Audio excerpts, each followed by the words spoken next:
change our philosophies. Let's let the scholars and whoever else is behind this, let's let them change the Bible for us. So that now, let's see, the NIV came out in 1973, almost, 40 years later, now we have a Bible, a mainstream Bible, used in thousands of churches all over the world. It's the international version. It's declaring that God is no longer a man. God has been liberated from his genderness. What does the Bible say about this? Deuteronomy chapter 22, verse 5. The woman shall not wear that which pertaineth unto a man, neither shall a man put on a woman's garment, for all that do so are an abomination unto the Lord thy God. You see, God intended for there to be gender separation. They're not the same. They're not built the same. They're not designed the same. They're not wired the same. They don't have the same chemicals and hormones running through their vessels. They don't have the same way of thinking. They're just not the same. One is not better than the other. It's just that they're different. And God said, I don't want to see men wearing women's clothes, and I don't want to see women wearing men's clothes trying to look like a man. God said that's an abomination unto the Lord. God was pretty specific. In the same chapter, Deuteronomy 22, verse 9, he says, thou shalt not sow thy vineyard with divers seeds, various seeds. Don't mingle the seed. Don't do that. Lest the fruit of thy seed which thou hast sown and the fruit of the vineyard be defiled. Thou shalt not plow with an ox and an ass together. Thou shalt not wear a garment of divers sorts as of woolen and linen together. You know what God's teaching? You say, these little silly little rules that God had in the law, they're just crazy. That's just the law. We don't have to abide by that. You know what God's teaching? David talked about beholding great and wondrous things from the law. You know what God was teaching? God was teaching us the principle that if they're opposites, they need to stay separated. Okay? The North Pole and the South Pole have never met. Okay? They're not fused together. One is one way and one is the other way. And this is the principles that God is trying to teach us. And I want you to hang on to this idea of male and female fused together in one body. I want you to think of Baphomet. I want you to think of what we read in Daniel chapter 2, whereas they shall mingle themselves with the seed of men, because we're going to get to that here in a little bit. Let's change keys here and cover some things that we have covered. A lot of this stuff we've dealt with before. It's just some updated information that I think is relevant to what's going on today. We did a video here a while back called The All-Seeing Eye, Surveillance Society, and the New World Order. If you don't have a copy of that, we'll get that to you. But it talked about how there just seems to be a plan to watch and monitor and track everything that everybody does. Here's an article that came out December 28th. How the feds are tracking your kid. Would it bother you to know how the Federal Centers of Disease Control has been shown your daughter's health records to see how she responded to an STD teen pregnancy prevention program? How about if the Federal Department of Education and Department of Labor scrutinized your son's academic performance to see if he should be encouraged to leave high school early to learn a trade? Would you think the government was intruding on your territory as a parent? Under regulations the Obama Department of Education released this month, these scenarios could become reality. The department has taken a giant step toward creating the de facto national student database that will track students by their personal information from preschool through career. Although current federal law prohibits this, the department decided to ignore Congress and, in effect, rewrite the law. Student privacy and parental authority will suffer. Now, I remember right after my wife and I got married, 1987, I remember hearing stuff like this way back then, that there was going to be a time when our children, from the moment they were born, all through life, would be tracked, monitored, databased, guided. You remember the Soviet Union. You remember those guys? Okay, the evil empire of the Soviet Union. You know what they did as part of the communist plan? They would get involved in the schools at the earliest age, and they would test and poke and prod these kids, and they would record their grades and their activity, do everything in the world. And then at some point, the government would step in and select and say, you 5 students come with us. You're going to work in the factory. Okay? It was the lousiest Russian accent ever in the whole world. Then they would look at some of these and they'd say, you know what, you're pretty athletic, you're pretty acrobatic. You come to our little program here and we're going to put you in the Olympics next year. Okay? And they were winning all the medals right and left. Okay? The government went into the schools and decided you can do this and you can do this and you don't have the aptitude for it, so you stay out of it. Can I tell you what made America great? Let me tell you what made America great. Not that the fact that the government got involved in everybody's lives and said, well, you'll be best suited for this, you'll be best suited for that.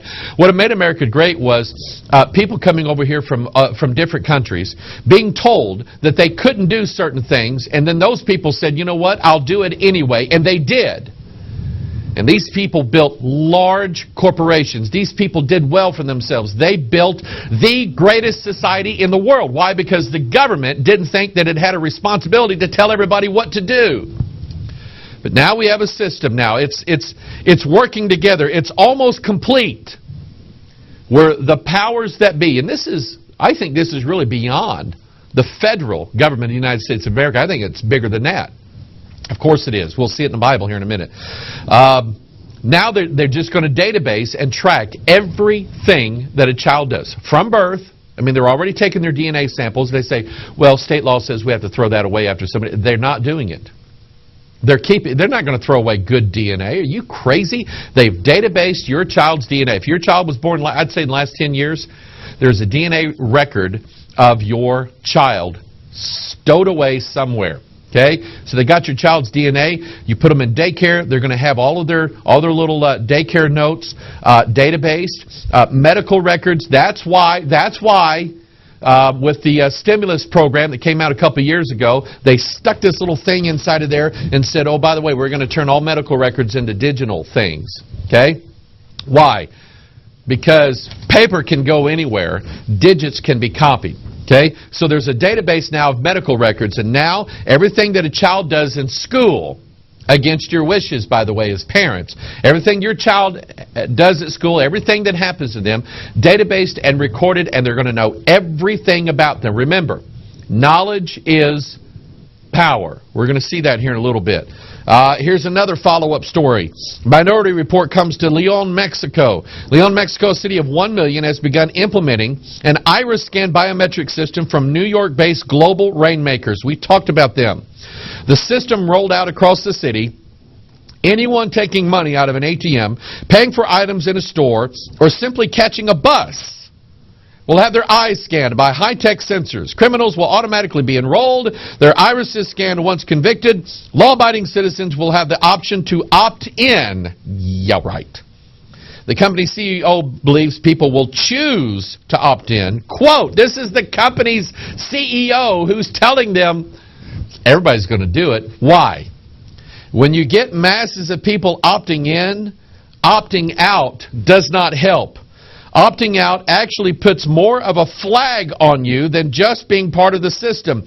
We believe everyone will opt in. Let me tell you about a program. I think it was done in the state of Florida. The state of Florida has a massive, massive drug corridor problem. So does the state of Missouri. I-44 going between Joplin, Missouri and St. Louis. Major drug throughway because it goes from south through Missouri into Oklahoma, down into Texas, down into Mexico. Okay? And so anyway, here's what they did in the state of Florida. I saw this years ago and I'm going, that's pretty cool. Okay? The police would put up signs on the interstate saying drug enforcement task force checkpoint 1 mile ahead, okay, or 2 miles ahead.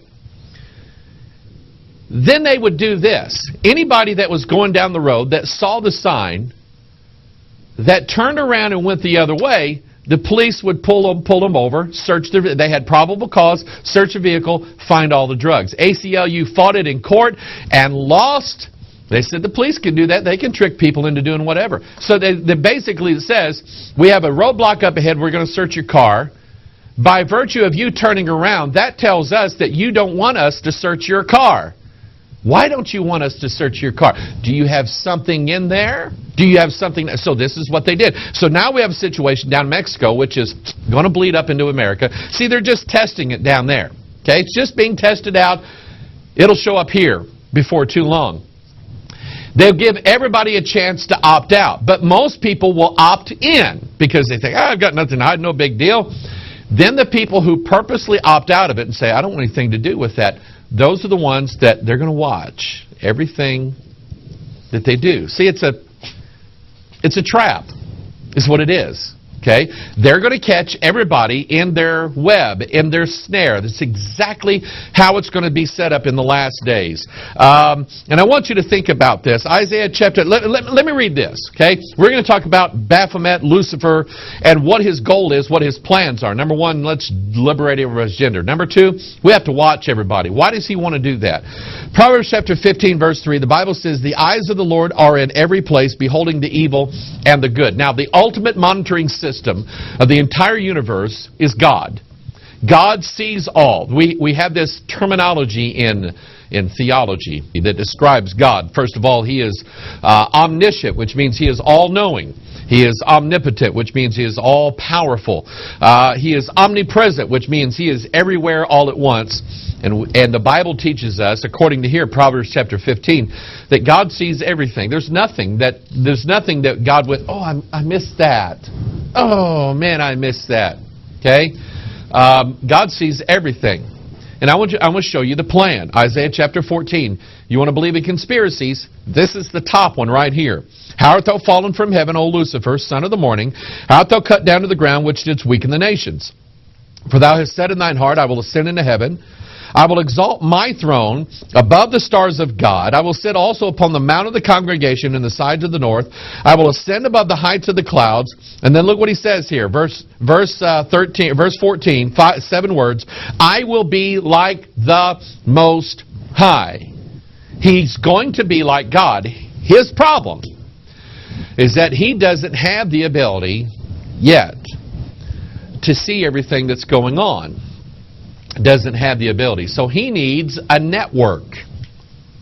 And the network is being built right now. Total control, total omniscient, omnipotent power that Lucifer wants. He wants to be like the Most High. His problem is he's not good enough. Okay? So he's going to try artificial means to do what God can do naturally. I want you to think about that.